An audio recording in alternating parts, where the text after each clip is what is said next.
MLA महराज मलिक को जम्मू कश्मीर और Ladakh high court से एक बार फिर लगा बड़ा धचका। कोर्ट ने राज्यसभा की वोटिंग के लिए जेल में बैलेट पेपर पहुंचाने की कही बात। असेंबली सेशन में फिलहाल नहीं शामिल होंगे महराज मलिक। 27 अक्टूबर के लिए तय की गई अगली समात। एमएलए डोडा ईस्ट महराज मलिक के लिए आज एक और बड़ा धचका था, क्योंकि जम्मू कश्मीर और लद्दाख हाईकोर्ट ने उन्हें किसी भी मामले में फिलहाल कोई राहत नहीं दी है। जस्टिस राजेश सेकरी की जानिब से आज महराज मलिक की दरख्वास्त पर सुनवाई की गई, जिसमें उन्होंने दो बड़ी मांगे रखी थी। पहली ये कि राज्यसभा इंतखाबात के लिए वोट देने की इजाजत दी जाए और दूसरी ये कि आइंदा असेंबली सेशन में वो खुद हिस्सा लेने के लिए पहुंचे।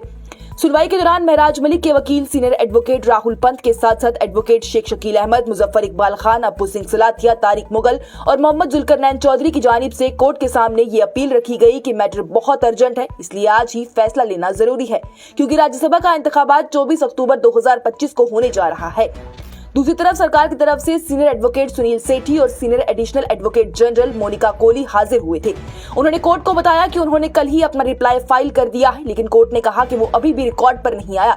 वहीं सरकार की तरफ से सुनील सेठी ने यह भी कहा है कि महराज मलिक का postal ballot paper competent authority को भेज दिया गया है, ताकि वो वोट डालने के लिए जरूरी काम हो सके।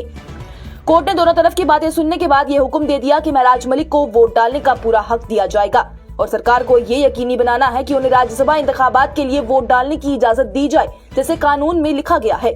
यानी कि अगर साफ अल्फाजों में कहा जाए तो एमएलए महराज मलिक को जेल से निकालकर श्रीनगर पहुंचाकर असेंबली में राज्यसभा इंतखाबात के हवाले से वोट डालने की मांग को कोर्ट ने नहीं माना है और उन्हें ये कहा गया है कि उनका बैलेट पेपर पूरे तहफ्फुज के साथ जेल की इंतजामिया को पहुंचा दिया गया और अब जिस दिन राज्यसभा के इंतखाबात होंगे उन्हें वो बैलेट पेपर दे दिया जाएगा, ताकि वो वोट डाल ले और फिर उस बैलेट पेपर को पूरी हिफाजत के साथ वापस गिनती के लिए ले जाया जाएगा। इसका मतलब साफ है कि एमएलए महराज मलिक को जेल से ही वोट डालने की इजाजत दी गई है और उन्हें जिस्मानी तौर पर असेंबली में जाकर वोट डालने की इजाजत नहीं मिली है। वहीं दूसरी तरफ महराज मलिक की दूसरी मांग थी आइंदा असेंबली सेशन में शामिल होने की, तो इस मुद्दे पर भी कोर्ट ने कोई राहत नहीं दी है और न ही कोई आखिरी फैसला दिया है।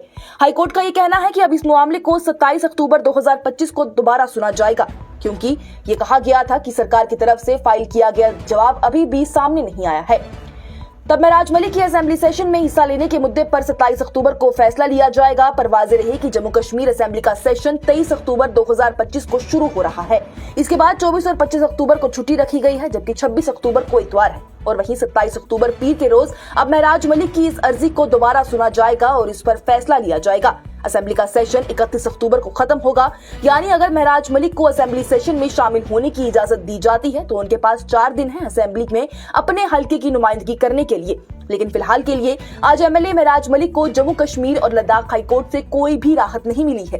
अब असेंबली सेशन में शामिल होने के लिए दरख्वास्त पर समाअत 27 अक्टूबर को होगी। वहीं उन पर आयद किए गए पीएसए को चैलेंज करने वाली अर्जी पर समाअत 7 नवंबर को की जाएगी। Bureau report, news insider.